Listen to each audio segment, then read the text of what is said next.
ஒரு காட்டில் குட்டி நாய் ஒன்று பசியோடு தவித்துக் கொண்டிருந்தது. அதன் கண்கள் சோர்வாக இருந்தன. அது தனது சோர்வை மறைக்க முடியாமல் இருந்தது. அன்று மாலை அது ஒரு இறைச்சி கடையின் முன் பெரிய எலும்பை கண்டதும் அது மகிழ்ச்சியாக வாலாட்டி அதனை நோக்கி ஓடியது.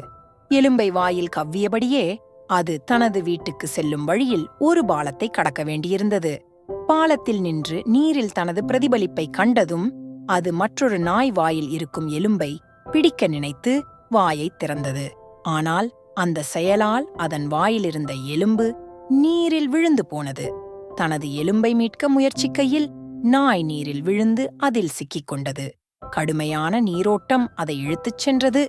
முடிவில் அது மூழ்கிப் போனது. இந்த கதையின் நீதி என்னவென்றால், பேராசை நல்லதல்ல, அது பெரிய பிரச்சனைகளை உண்டாக்கும். உங்களிடம் உள்ளவற்றைக் கொண்டு மகிழ்ச்சியாக இருங்கள்.